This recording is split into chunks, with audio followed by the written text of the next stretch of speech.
രാമക്കൽമേട്ടിലെ പ്രധാന വ്യൂ പോയിന്റിലേക്കുള്ള വഴിയാണ് കഴിഞ്ഞ ദിവസം തമിഴ്നാട് വനംവകുപ്പ് അടച്ചത്. കേരളത്തിന്റെ അധീനതയിലുള്ള പ്രദേശവും അടച്ചാണ് ബോർഡ് സ്ഥാപിച്ചിരിക്കുന്നത്. ഇരു സംസ്ഥാനങ്ങളും തമ്മിൽ ചർച്ച ചെയ്ത് പ്രശ്നപരിഹാരം കണ്ടെത്തണമെന്നും പതിറ്റാണ്ടുകളായി ഉപയോഗിക്കുന്ന പാതയാണെന്നും MM മണി MLA പറഞ്ഞു. ഇവിടെ ബോർഡ് സ്ഥാപിച്ചിരിക്കുന്നത് തന്നെയല്ല, ആളുകൾ വർഷങ്ങളായി എത്രയോ പതിറ്റാണ്ടായി നടക്കുന്ന പറ്റി ഇവിടെ ആളുതാമസം എന്ന് പറഞ്ഞാൽ പണ്ടുപോലെ സ്ഥാപിച്ചപ്പോൾ മുതലുള്ളതല്ലേ. ഞാനിതിലേക്ക് വന്നിട്ടുള്ളതാണ്.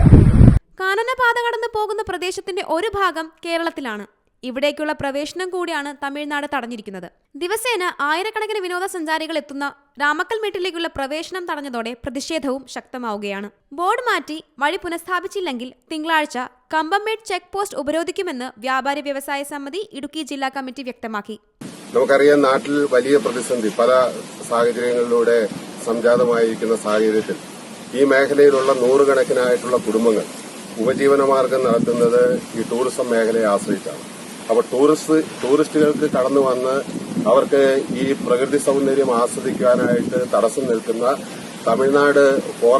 തമിഴ്നാടിന്റെ മാത്രമല്ല, ഇപ്പൊ റീസെന്റ് ആയിട്ട് കേരളത്തിന്റെ വനം വകുപ്പും ടൂറിസം മേഖലകളെ നിരുത്സാഹപ്പെടുത്തുന്ന സാഹചര്യമുണ്ട്.